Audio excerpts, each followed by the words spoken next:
Tune in to Heel of the Ring podcast on the Sports Jedi Network channel. May the sports be with you, because I am the hero the Sports Jedi deserves, but not the one it needs right now.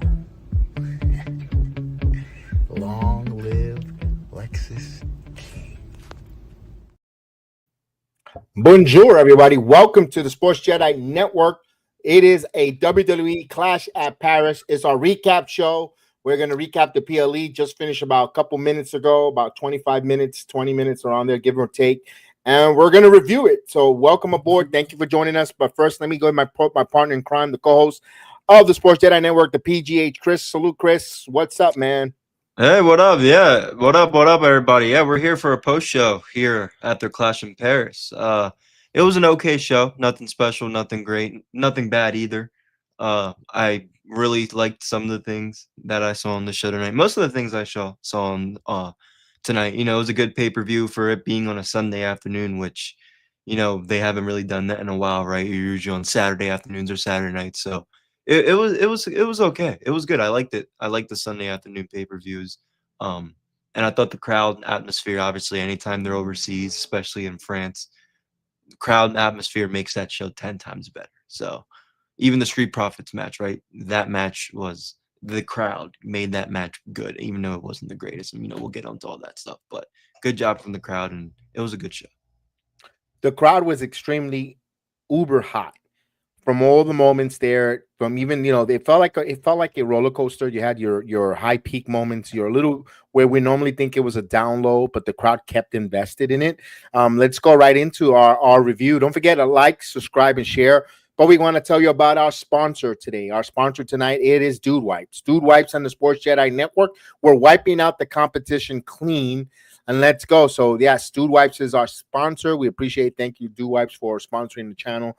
And, of course, we're wiping out all the competition. Let's go. With no smears, but just put good old-fashioned clean away and putting away all that crap. So, let's go. Let's get right into it. Clash at Paris was a afternoon event, but it was at night, of course, in France. In the Défense Arena. Let's go right into it. Big Bronson Reed taking on Roman Reigns. Now, this match up here, you saw the build where Big Bronson Reed has been punking the tribal chief, taking his sneakers, his Jordan, the tribal thief. All in all, the crowd started off hot. What a way to start off the card with a hot crowd. They were on fire. They let the moment breathe for a minute. They didn't really lock in collar elbow tie up. You could say 20 minutes into the premium live event beginning. So you had around in the 20s, 2:20 in the afternoon before they locked up. But once they locked up, I thought they wrestled a quick, strong style match with, Roman could be methodical, slow, taking his pace. But to me, when I got out of this match, Chris, was Big Bronson Reed. I was telling you on the watch along, when we do the watch alongs on our playback. So if you say, well, I don't see these guys do the watch alongs, come check us out on the playback app or on the Rumba app. We do all our shows there on our watch along, because you get to see the wrestling footage. You don't just see a person staring at a computer, making goofy faces like their thumbnails. No, we actually show you the wrestling footage. So, Chris, your thought of the matchup beginning between these two, Big Bronson Reed and Roman Reigns? Yeah, I like this. Roman Reigns, he's been really doing a good job of opening up the shows. I know we're so used to seeing him closing, but he's been opening up a lot of pay-per-views recently, and it really gets the show going. Obviously, Roman's super over with the crowd, so it really gets the show, really, really going. It feels like a big show, and that's just something really, really good to get the crowd going. This is a perfect opening match for the show. Bronson Reed this is probably one of the best matches, if not the best match of his singles career. He looked really, really well. Again, Roman has a reputation and habit of, making these guys look great with LA Knight, Logan Paul, all these guys that need that step and launch in their career. And he just gave that to Bronson Reed. I thought it was good built coming into this event, with Roman Reigns stealing the shoe La Fala, or it was Bronson Reed making the shoe La Fala, stealing Roman's shoes. all that stuff. I thought it was good built, and it was a really good, slow, good pace back and forth. They got into it when they had to, that sequence with the Superman punch, that started speeding things up a little bit. But I thought Bronson Reed should have won the match.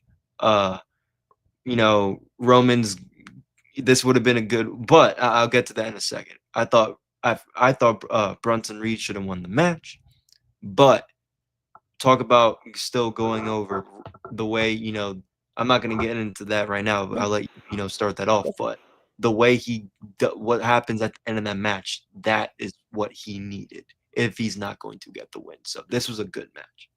No, one thing that you were mentioning, but we're going to get to what you were mentioning was the counter moves that Bronson Reed had on Roman. There was a spot there on the spear where Big Bronson Reed countered it into a move. I was like, oh wow, the near fall finishes on the Superman punch, the Samoan drop. Roman gets eventually the victory on that Super Samoan drop, getting the victory on Big Bronson Reed. But like you said, with Paul Heyman at his side, where you see Paul Heyman checking on Big Bronson Reed, his ribs, and here's one-on-one where Roman's going to get his comeuppance on the tribal chief, on the wise man, actually gets the Shula Fala away from Paul Heyman, puts him in a guillotine where Paul Heyman is, taken out of the match is over, but that's the aftermath where the guillotine happens. Now Roman stands on the apron, not on the apron, but at the announce tables with all the Shula Falas, asked the timekeeper to get a pair of scissors to cut the shoestrings. He was signing the pair of sneakers and tossing them into the crowd. But out of nowhere, here comes Braun Breaker for the spear and really takes out Roman Reigns. And this is where the match, this is the match after the match happens, like you said. Big Bronson Reed in ring, when it happens to the match between the bells, I thought went over without going over, because he gave a Roman Reigns one of his quick, for a 280 plus pound man. Big Bronson Reed showed us why he could go. And this is something WWE has to think about in the future about Big Bronson Reed, not to have him be careful on having him the weakest link or the one taking the pins for the Vision group. And now it's such, because who's going to take the pins then? It's not Braun, he's the future. That's an interesting corner that they put themselves with Big Bronson Reed. I thought he held himself against a world-class superior wrestler in Roman Reigns. And with Braun Breaker coming out, getting that spear where they just kept beating up on Roman. I mean, what was it? 4 tsunamis, time after time. Big Bronson Reed, once you thought it was over, Braun comes running back from the entranceway and just throws another spear, flying spear. They bring Roman in the ring. They tsunami him. Stretchers are brought out. They got tsunami twice with the stretchers on. His cousin Jey Uso comes out. To no avail. The B&B, Brunson and Braun, continues to attack with all the officials out there, and another tsunami. Jey Uso in the match had compromised for his main event, compromised ribs. But all in all, what was your thought on the aftermath? Because I thought it told a bigger story, Chris. I really liked it. Again, this is a perfect way of writing Roman Reigns off TV while he's going to go do whatever it is he's going to do outside of wrestling. And you needed this for Bronson Reed, right? This is kind of the same thing with Seth Rollins that, kind of got his name out on the map. Not on the map, right? But kind of got in that attention from us, from, the mainstream wrestling. It kind of got his push a little bit, doing those tsunamis over and over to Bronson Reed. So this is the same thing, right? And this makes perfect sense. Again, we know Roman's going to leave. Why not do a good way to write him off and then, that's Brunson getting a comeuppance, and then that also sets up a rematch in the future. With Braun Breaker coming out, again, I mentioned this before during a watch-along, right? We're going to get this match in the future eventually, whether it's going to be a big pay-per-view. This is going to be a big matchup between Braun Breaker and Roman Reigns whenever this happens. We can't get to that right away, and they're doing little things slowly to build this up, right? Like Roman Reigns out there in the crowd signing sneakers, and boom, here comes Braun Breaker.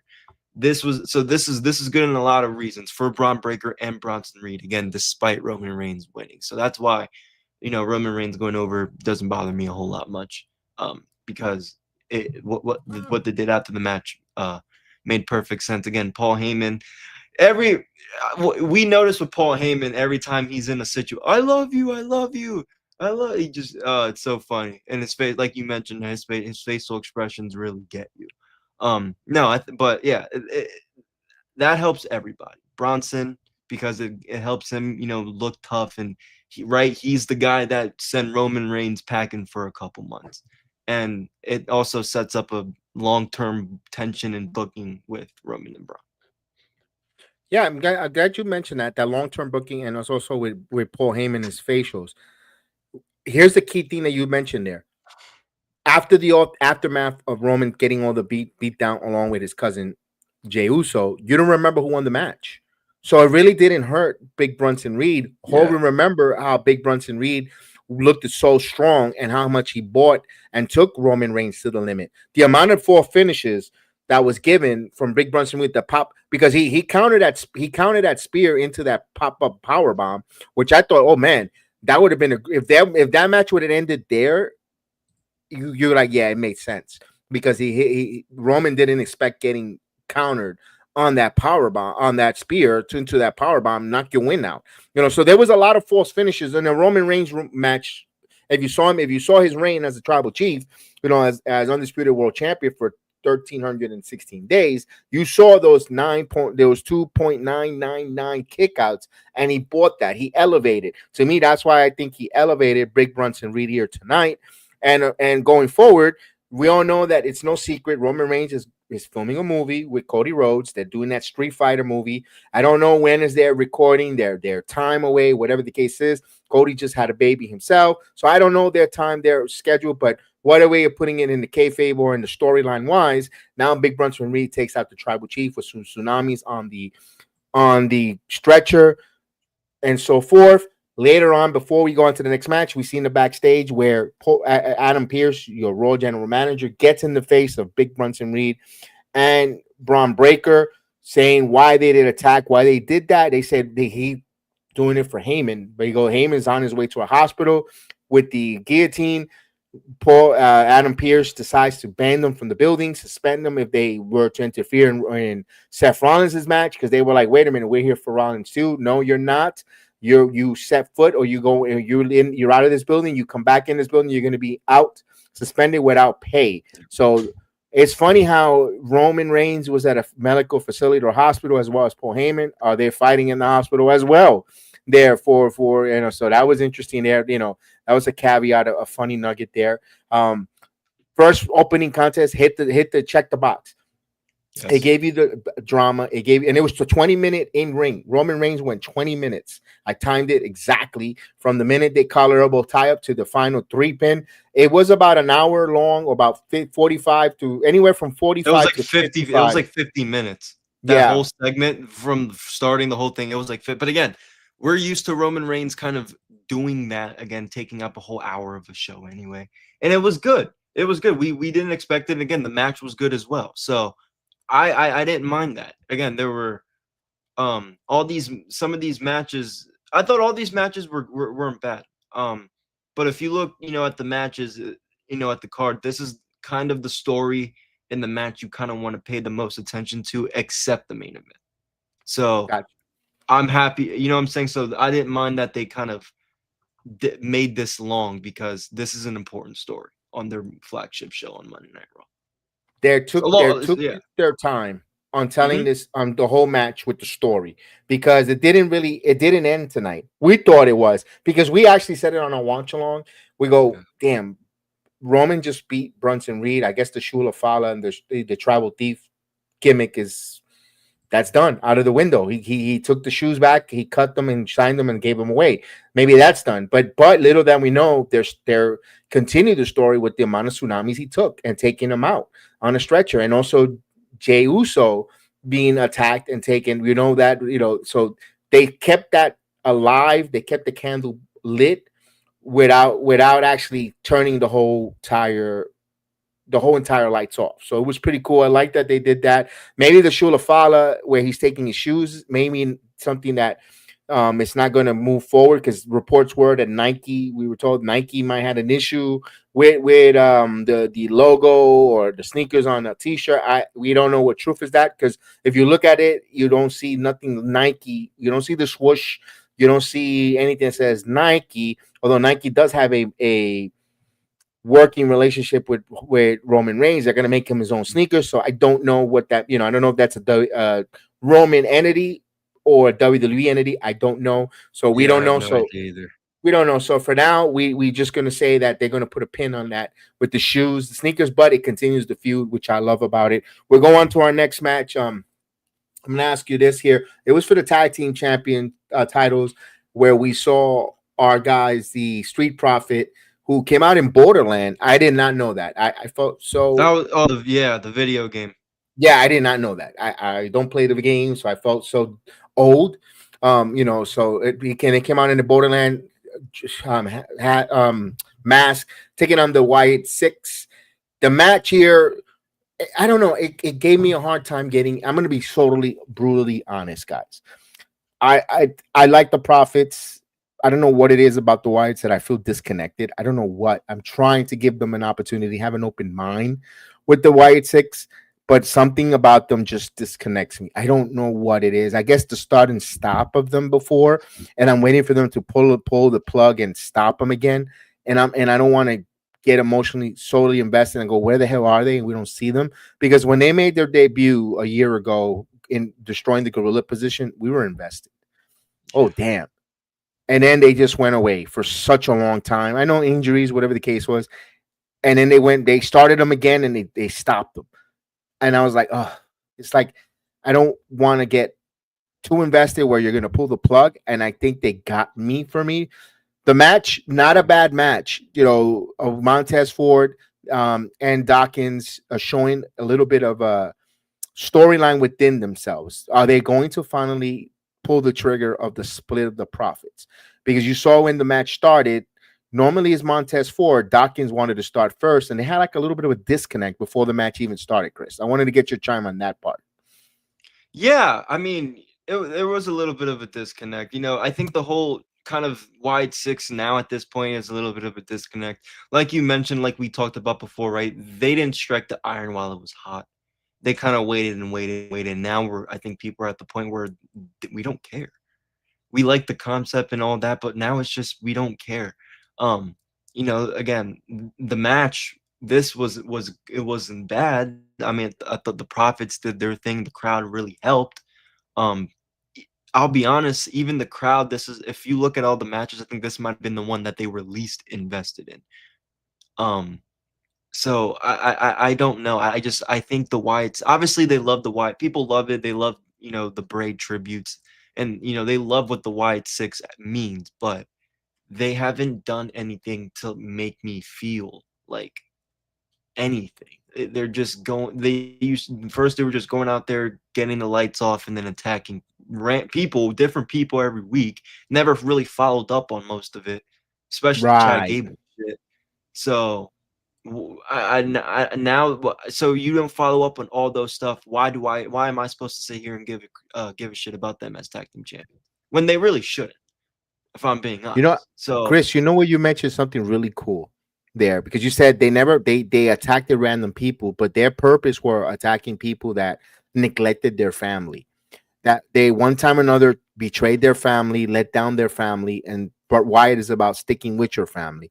Case in point, there was a few of the wrestlers that had family that we were like, ooh, like a Solo, which like they're rumored that they're with Alpha Gable, Academy. Alpha Academy, and there was other. I believe there was a couple others with the family let down that were like, "Oh, you're right with that." And they never followed up with it, and now they want us to really sink our teeth into it, because right now Montez Ford and Dawkins have not given up on each other as a family.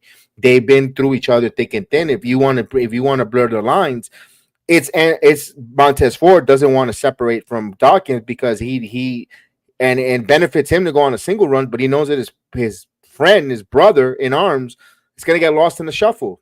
and as a singles competitor. I think you mentioned that on the Mhm. watch along. If they split, that's the end of Dawkins' career. They don't see him really living up on his Hell singles. no. And you could see like Angelo Dawkins, like people have wanted this guy to be a singles competitor for years, bro. Like they're gonna do it eventually. Like, and I don't want the, and I don't. I like Angelo, and I'm not saying this as like a diss because I generally like both Prophets, but I think Dawkins is kind of holding back in a sense where multiple things, right? I don't think he maybe doesn't want to. There could be. I'm not saying he is. There could be, right? He probably doesn't want to feel, oh, like, I know people want me. Like, I know I'm the standout of the group, so I'm going to go solo and kind of leave his boy hanging. That's one. The two, the office, like the writer, wouldn't know what the hell to do with him without Montez, but they want him on TV. Or three, they just try him out as a singles competitor as well and see how it goes. But I think realistically is two. I realistically think they don't know what to do with the guy without being paired to Montez, because there's a lot of singles matches and feuds that you could have with Montez with a lot of people.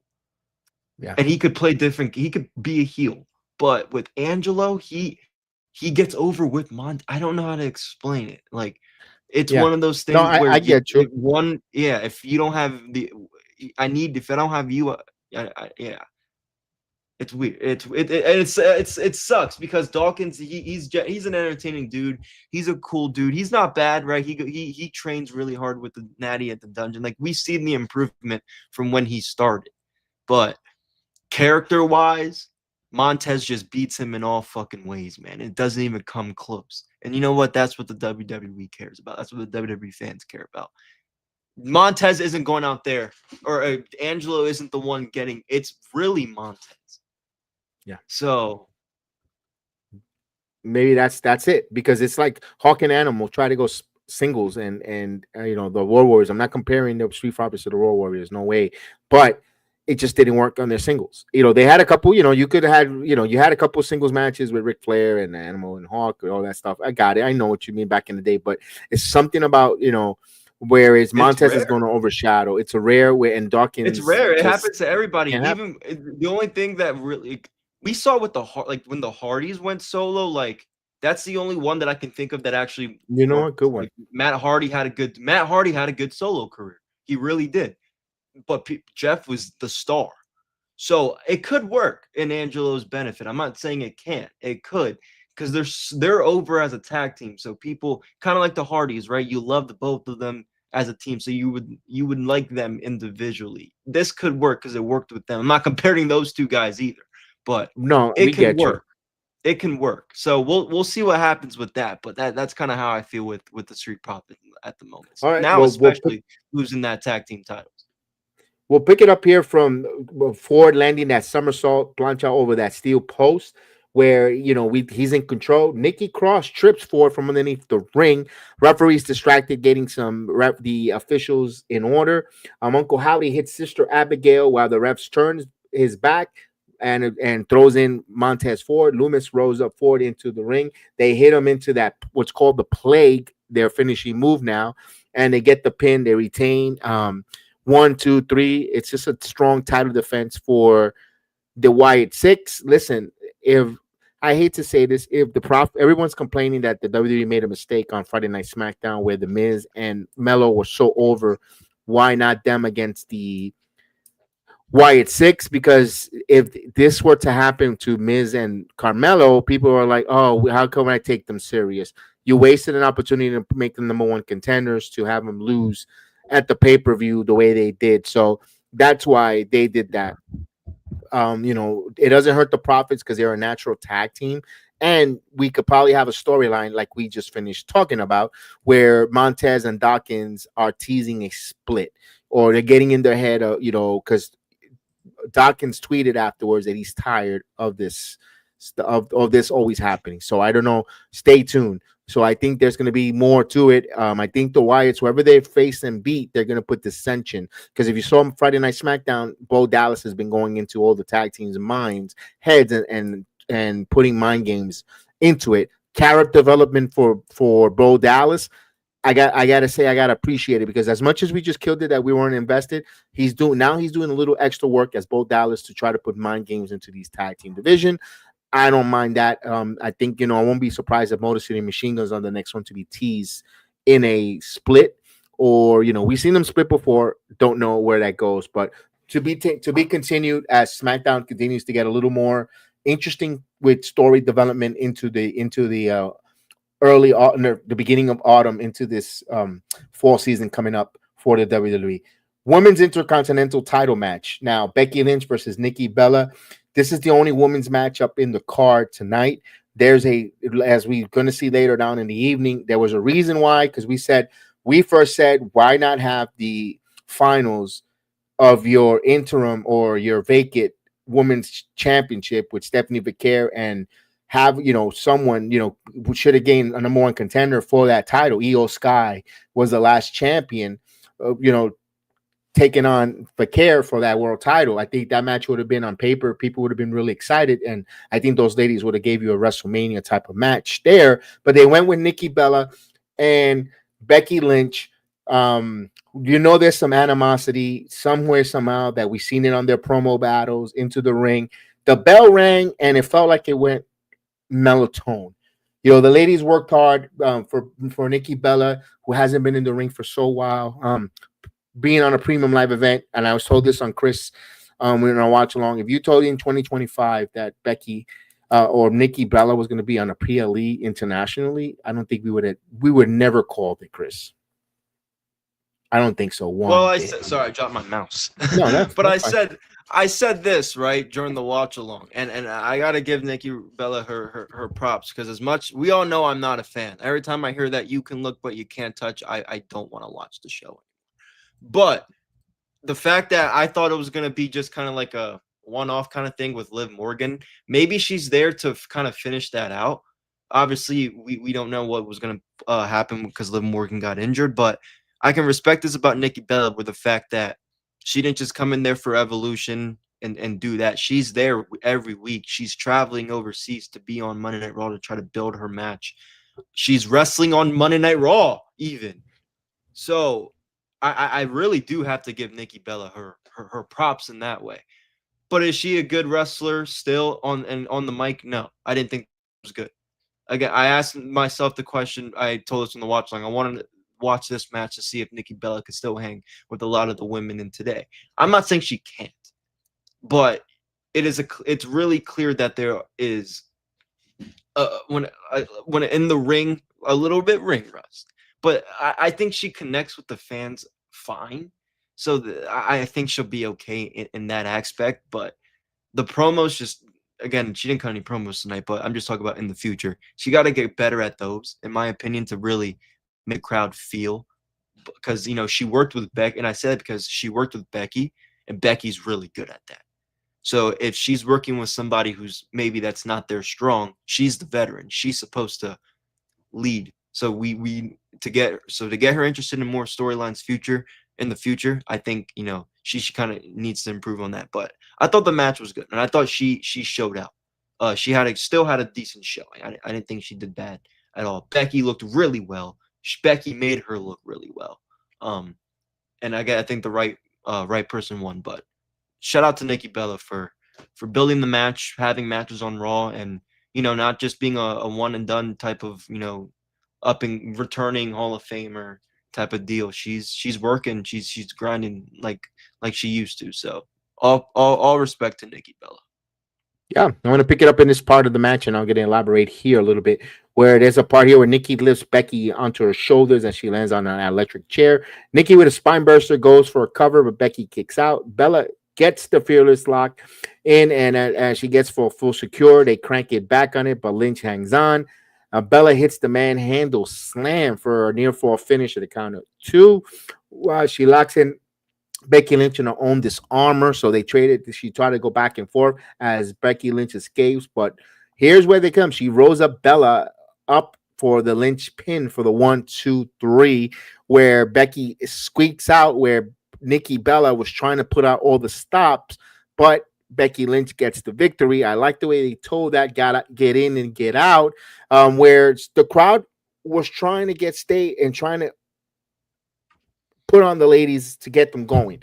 The crowd, I got to give credit to the crowd. They were there. They were trying emotionally into that match. Listen, they're not going to go at 1,000 miles an hour as we normally know for these women, the NXT or the WWE women right now, because Bella comes from a different era, not knowing how to work that kind of quick style. Like you said, Chris, we got to give Nikki Bella a lot of credit. I mentioned this on the watch along. I kind of like to see Nikki Bella now in 2025 than actually Trish Stratus. No. Again, Trish is a Hall of Famer. Don't get me wrong. It doesn't mean that she's on. I'm gonna go.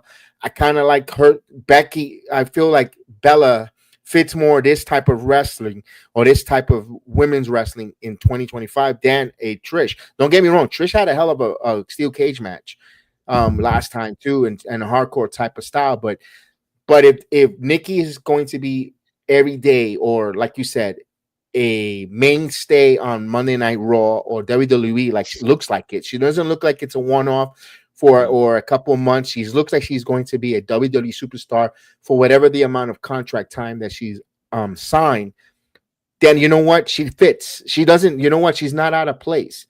Could that Intercontinental title match at this time, we could question it. I thought, you know what? Maybe Becky slips on a banana peel. Nikki becomes world champion, and maybe we see something else down the line, where Natty, because it's no secret Natty's been training Nikki Bella, and they have a rip, or maybe we'll see that on Monday Night Raw. But the match was okay. It wasn't the greatest. Like, I gotta go crazy, but yeah, we'll get to that, Joey. Thank you, Joey. We're definitely gonna get to that. We're gonna have a lot to say with that. Let's go through this here in a good old fashioned Donnybrook match. I thought this brought the crowd back with a lot of energy. And I said, you know what?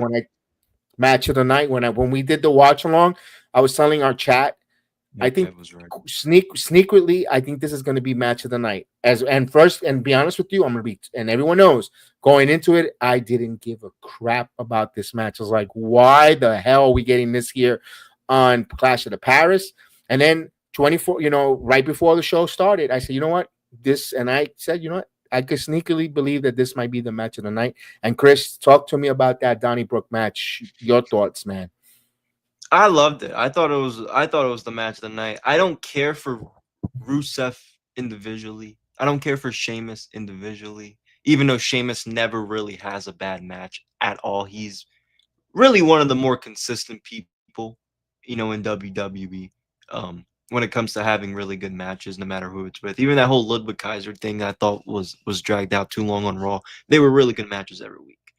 This match was a lot of really this could have went any way possible. There were many times where I thought Rusev was going to get the win early before he did. And then I thought Sheamus had him with that bro kick at the end, kind of there in that kind of end sequence, the last 5 minutes before the end of the match. I thought Sheamus had it right there. They did a good job of not really doing a lot of bullshit with weapons and all that stuff. They used weapons. They threw each other through that little bar, but it wasn't overdue. It wasn't much. They didn't go out into the crowd, which I can't stand when matches, when they go out all the way into the crowd like that. They didn't really do that. And it was really good. I think Rusev needed the win a little bit more than Sheamus. I think people really haven't cared at all since he's been back from AEW. So this is something for him to get his momentum going, get his rhythm going. I think people are going to be talking about him now that he was involved in this match, because this was really good. I mean, the crowd, I thought besides the main event, and even the Roman match to a degree, the crowd was on their feet all day for this match. There was not one peep. And all the, they like to do that special chant after the near falls. So we heard that 50 times during the match. So the crowd helped this match a lot. I don't know how good, I don't want to say how good this match would have been in America, but the crowd definitely wouldn't have liked that much in person. So they needed that crowd to get that match over. And I think it's going to get, Rusev more opportunity to have good matches. So This is a match of the night. Loved it. One of the spots that we talked about, it was first Rusev giving the 10 beats of the Baron on Sheamus. Then they reversed it. The accolades on the whiskey barrel was a freaking phenomenal Photoshop. Photo opportunity, not a Photoshop, photo opportunity where you see Sheamus being put into the accolades on the whiskey barrel outside to the outside. My goodness, we were like, and then good job on commentary to let us know the match cannot end outside of the ring. It has to be inside. Despite the fact it being a Donnybrook match, with all the weapons, anything goes, you still needed a pinfall or submission inside the middle of the square circle. You can't get it on the outside. When I was like, wait a minute, shouldn't falls count anywhere? But it wasn't. So I'm glad that the announcement team gave that detail because it was important. I like the fact the table spots where both men go through there with white noise. And that was a great spot there on the match. We're like, holy snap! They, like you said, they had weapons with the kendo sticks.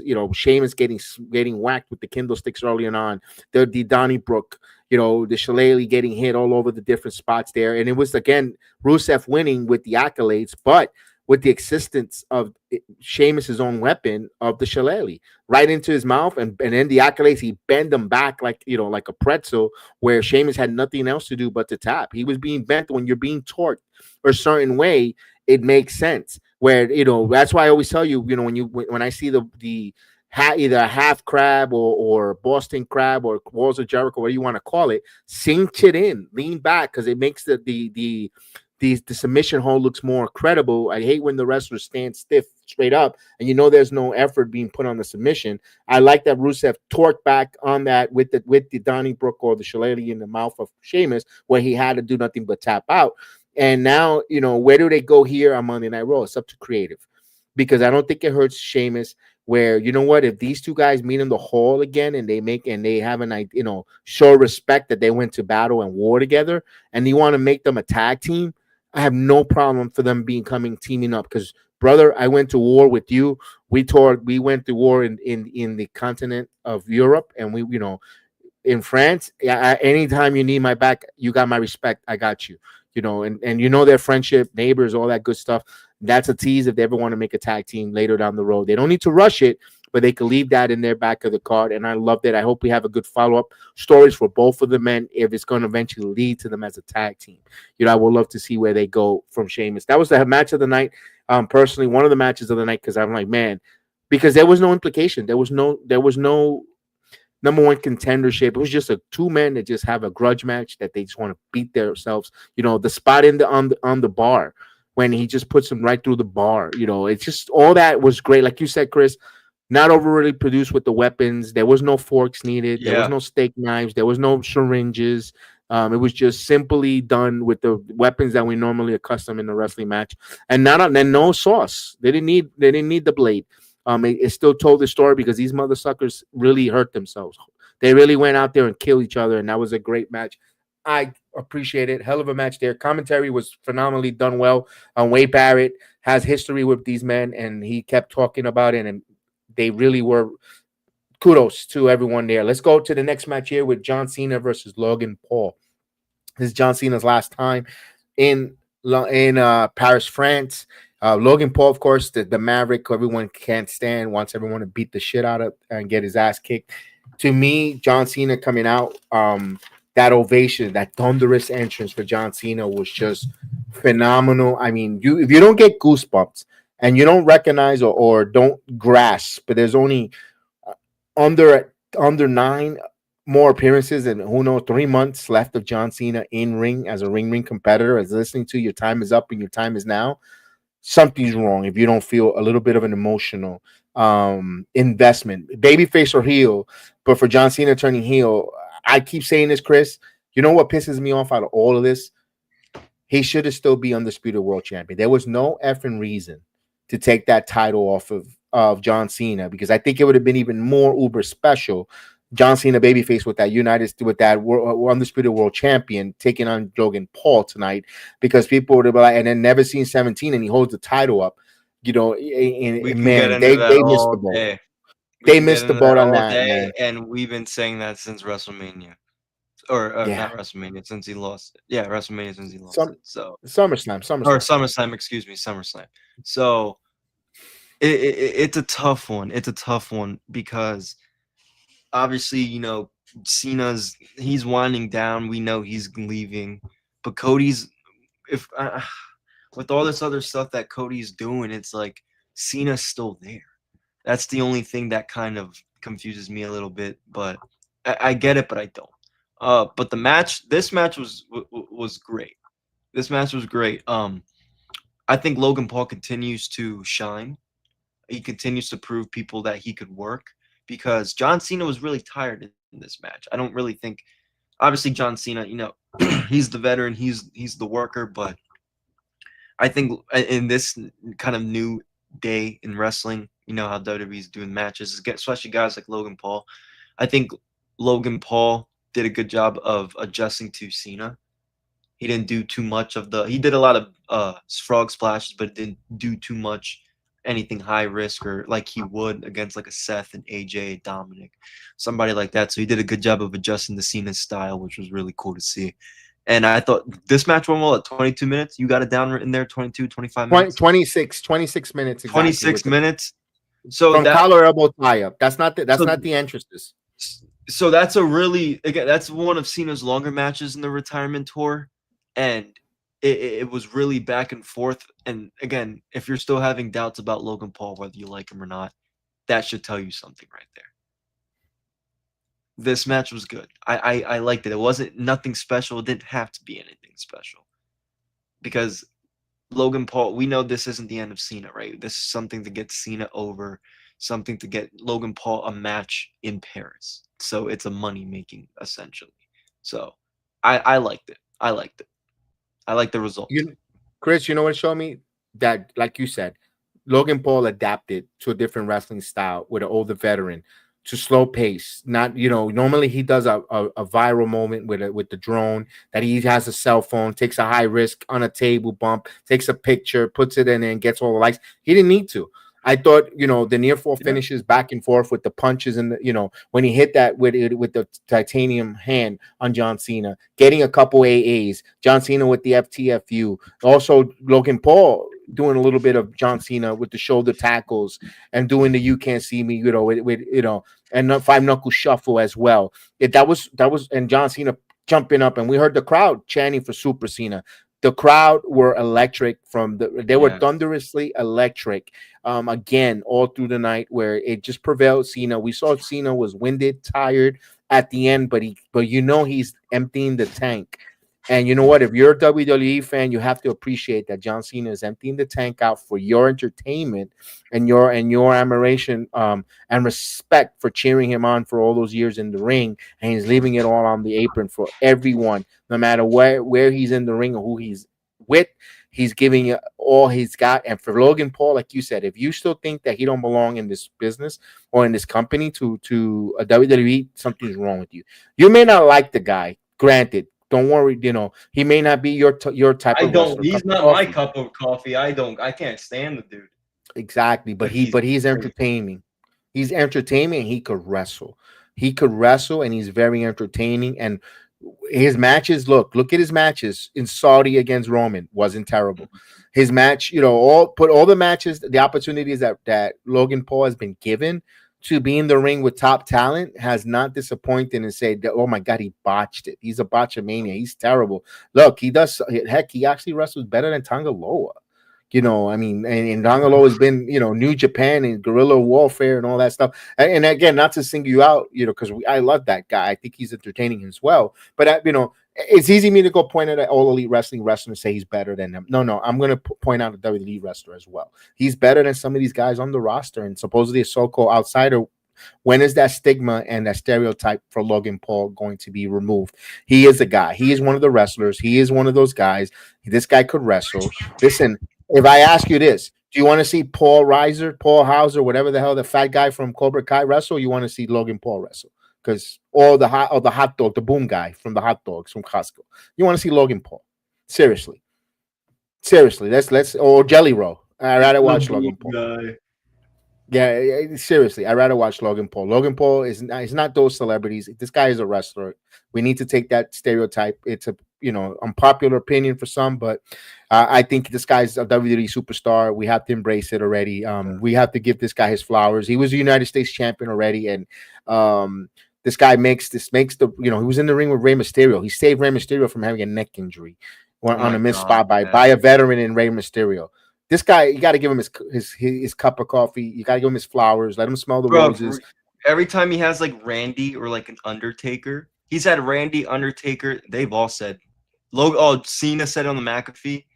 They all say he's a stud. Yeah, he is. And Randy Orton don't praise celebrity wrestlers. He's the one person that hates it. And I think he's no longer a celebrity, Chris. No, he's not. But I can understand why somebody of Randy Orton's status would still feel like that. Yeah. You know what I mean? He's not. I think he's by now I think by now even some of the people like himself included would you're one of us. I think he's earned that a long time ago. But if you're stubborn like the Undertaker, right? Or somebody like that, I could still see why some of these old heads or Cornette, I can still see why some of these old heads might still feel like he's an outsider, but he's really good. He's phenomenal. I don't have facts to this. I guarantee we if we count the amount of in one calendar physical year, the amount of appearances of Logan Paul, either appearances on Raw, SmackDown, just even if it's not wrestling, just appearances, compare it to a Roman Reigns, guaranteed Logan Paul has 2-1 over Roman Reigns. Appearance wise, if you were to count the amount of times they appear on TV, on live television, probably. So you got to start calling. My only real complaint with Logan Paul and WWE was that U.S. title run, and they did it because they did it. He was barely there, defending it like once every like 2 months. They did it because he was going to interview the president or now elect president at that time. Where he wanted to do it with the U.S. championship. I understand. He wanted to do Impulsive. He wanted to set up some matches on Impulsive with the title. I get it. But it was a real disconnect because at that time at that time on SmackDown we weren't seeing like the world title, the undisputed title being showcased as much because Roman's was still had his run. So he wasn't there all that time. So SmackDown lacked the title. That's why at that time, that's my only complaint with Logan Paul was that U.S. title run. It was a bad timing to do that thing. It was good. It was good. It was smart, but it was a bad timing with the undisputed championship already not being shown on SmackDown, and now your U.S. champion's not there. What the hell what did people on SmackDown have at that time to fight for? Nothing. That's my only thing with Logan Paul. That's the only complaint I've ever had with the guy. No, fair enough. And we'll see where it goes now with Cena. We still got that Brock Lesnar situation up in the veil, for WrestlePalooza. They mentioned about WrestlePalooza, of course. They're coming up next month. Also, the back again to the European tour in January for the WWE, leading into the Riyadh Royal Rumble. So they're going back in January. My goodness, I was like, man, January, you just come out of the Christmas time, you're gonna start early in the afternoon. That's gonna be interesting one for us challenge wise as a channel, because that's gonna be really interesting for us. But we'll get it going we'll worry about that bridge when it crosses. I wanted to give this for John Cena did another Canadian Destroyer. It was like good to see. I'm telling you, he's emptying the tank out. Also a Styles Clash. John Cena with a Styles Clash. It was like, I had to appreciate it. It was cool to see him do that. Those guys gave it, kudos there. John Cena with the victory over Logan Paul.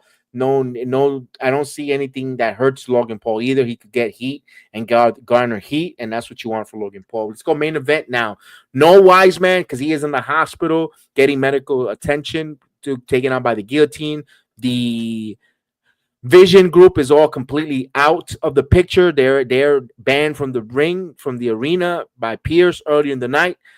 Roman Reigns, who was mentioned earlier to be walking out or being by the side of Jey Uso, not available either. He is at the medical facility after taking a bunch of tsunamis by Big Bronson Reed. Main event time, Jey Uso comes through the crowd where it was a little risque there. I went to go grab a quick drink.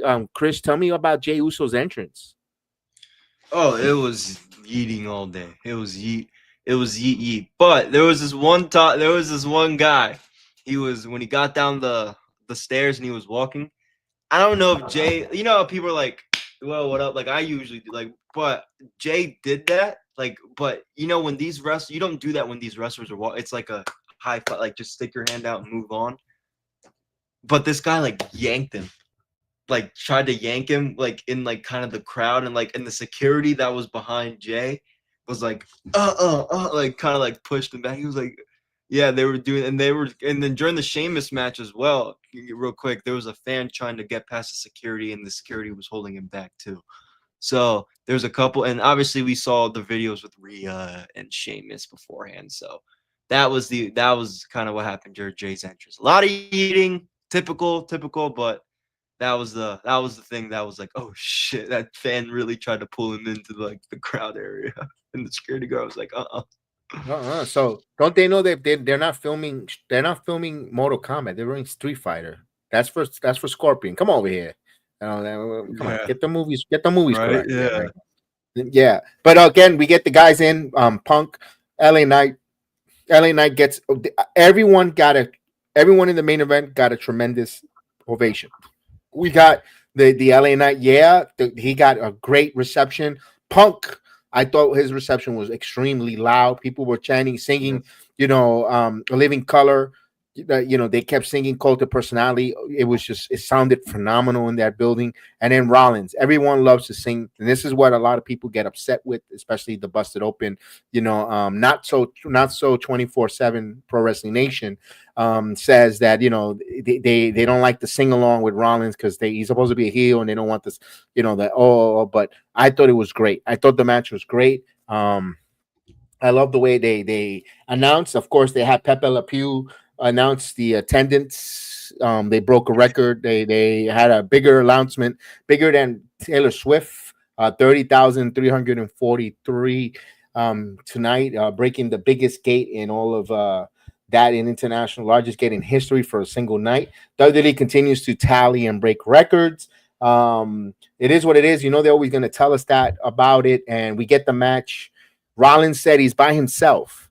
And he says he's going to show the world that he is the world champion. And if he has to do it alone, he's going to do it alone, aka Thanos. After all the yeeting for about 25 minutes and all the other pomp and circumstances, we get the match. And these guys all attack Seth Rollins. They all started working in unison. Wise move there, Chris, to go after the world heavyweight champion, take him out. And smart move there. The car wreck started where back and forth.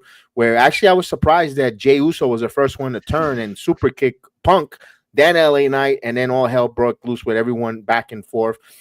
Finally, we get to the closing parts where we get the finishers, we get the curb stomp, we get everything set up where CM Punk goes to sleep. He's about to become your world heavyweight champion. A mysterious black hooded, when we see that before, comes in and takes out CM Punk with a hit right in the nads. Who could it be? Who? None other than the wife of Seth freaking Rollins. Becky Lynch comes to the aid of her hot husband. Your thoughts? Because you called it. You saw this weeks ago. Well, I said if they wanted to get real heat with this faction, you add Becky Lynch into that group and the fans would go. Hey, I haven't checked. I don't know what the fans. I kind of, was getting ready to do our review post show here, so I don't know what the fans are saying. I don't know what anyone else is saying. So I'll check that out later after we're done here. But if you want to get the fans wild, or you wanted to really make this group or Seth feel hated and Becky, you put them together in a spot like this. This was well done, and I'll get into that real quick. But the match, real quick first, the match. I like the match. I thought it was good. It made sense. Obviously, everybody going after Seth. They all have their own individuals, animosities with Seth, and I kind of feel like that's why everybody. When I mean everybody, those three, like Jey, LA Knight, and Punk, they have a problem with each other because that world championship and Seth is kind of causing them to have tension, right? I think all three of those guys like each other, and respect each other. But Seth Rollins, the vision in that world title is making those guys want to fight each other. So that's Lord of the smart. Rings, like a Lord of the Rings, my pressure. Yes. So that exactly just like that. So they all it makes perfect sense for anything to do, right? Lord of the Rings, WWE, anybody in life, it makes sense. The match was really good. I thought Seth Rollins was gonna win. During that first current stop, kicked out. There was a lot of good stuff with Jey Uso, breaking late counts. I thought everybody got their shine. But the end with Becky Lynch is going back to that. Yeah, I thought it made the most sense. If you're gonna add a female, why not add Becky? Holy shit, wife and husband. They're both champions. They're both hated, especially Becky. Becky and Paul Heyman. I mean, that's gold.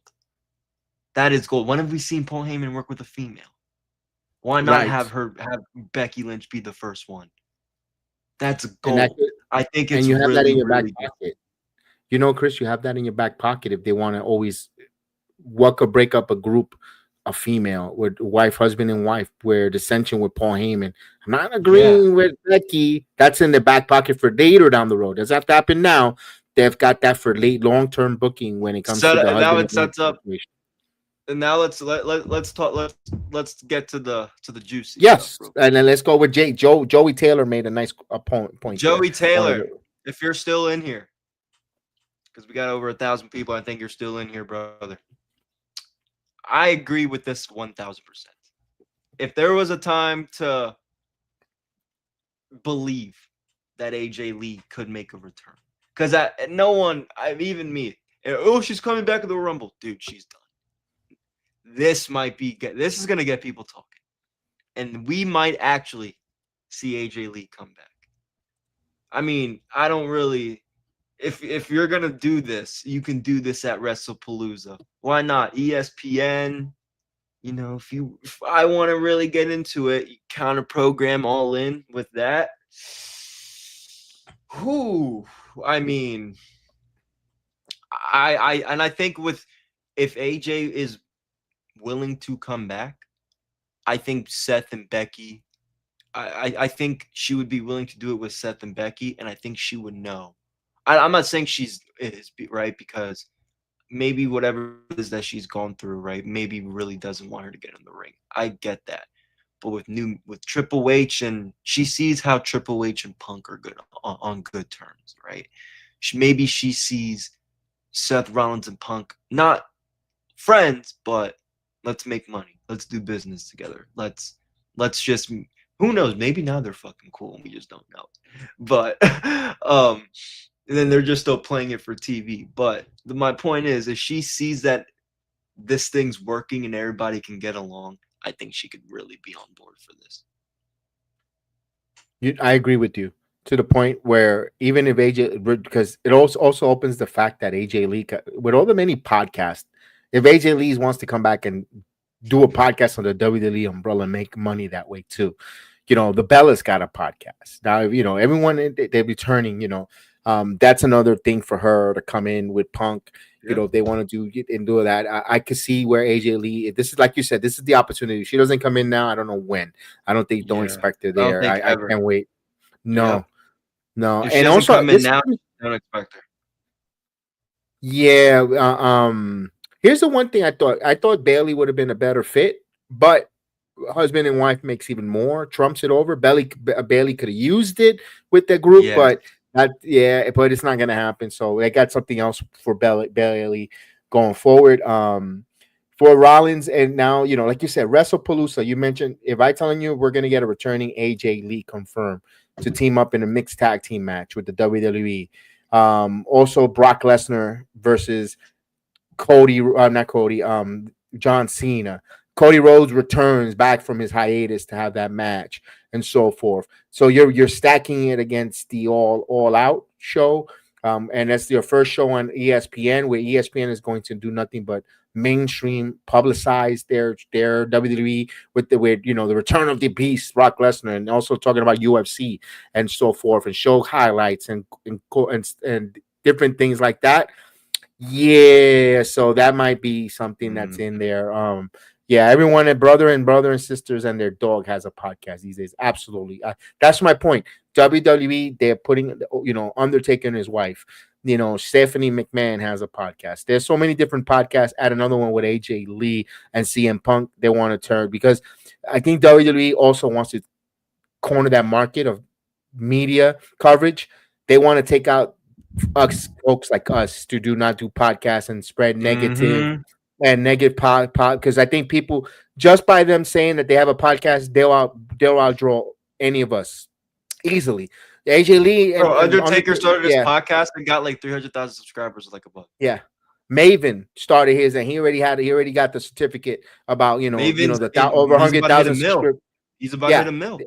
Yeah, and for us people that just started, just regular Joes, it takes us almost a year just to get 1,000 subscribers. Let alone what these guys get in a month because of their names. I always say this, and I'll say it again: pro wrestling, or not so Pro Wrestling Nation, because they're not 24 hours a day. They just give you programming for 6 hours and then they repeat it on loops. They're only famous because of their former wrestlers that are on there. You take away those former wrestlers and you tell me you put LaGreca and Doug Mormon and the other guy that he had, they will never get to 24/7. Heck, they'll probably get taken out by the UFC. They'll be talking pro UFC and boxing over pro wrestling. But the minute he put pro wrestlers there, they're famous what they're famous, rightfully so, because they got the experts there. But it trumps us, the regular Joe and Schmo that want to give our opinions, our thought as a fans from a fan. That's why you have to support all these people. If you're a fan of a fan, support it. If you want to hear the professionals, fine. They're gonna tell you what they want you to know. They're not gonna give you their full thought or opinion, regardless of the fact. If you think they're telling you the truth, well, I mean, bless your heart. They're just trying to work you, brother, because they're not going to go against the E or someone that could give them an opportunity for extra money to come back for a Legends deal and so forth for a couple people that's going to give you likes and subscribe. That's why a lot of people gravitate, and we not hate him. We disagree with his takes. JD from New York, he's very popular because he don't care. He gives the opinions of the fan. Those are the type of people that WWE is going to try to take out. We're doing counter podcasting, because they'll go listen to the pros. Oh, let's get into the Undertaker.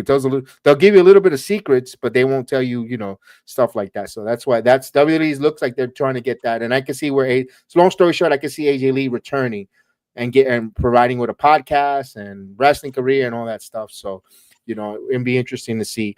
Your thoughts? I thought the preliminary was very entertaining for a Sunday afternoon.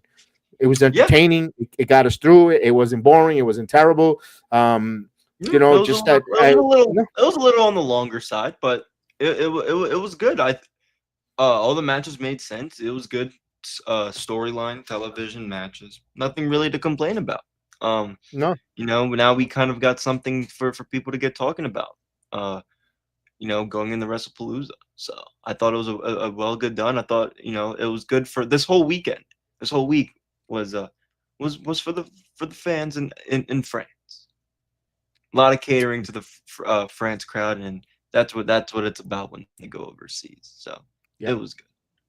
Honorable mention to the young kid that John Cena cut the promo in Brussels. Was that front row with John Cena's wife at the end of the match there, against Logan Paul. John Cena hugged him, went up to him, also embraced his wife, gave her a kiss. The fans, Post Malone, Jelly Roll were in the front row, and good to see that there. Abu with the Trinidad flag, as well as the green shirt guy, were there, and they were, so they always did the same. They flew to France. Good kudos on them. And tomorrow, Monday Night Raw, will be on from one more show from France at 1 p.m.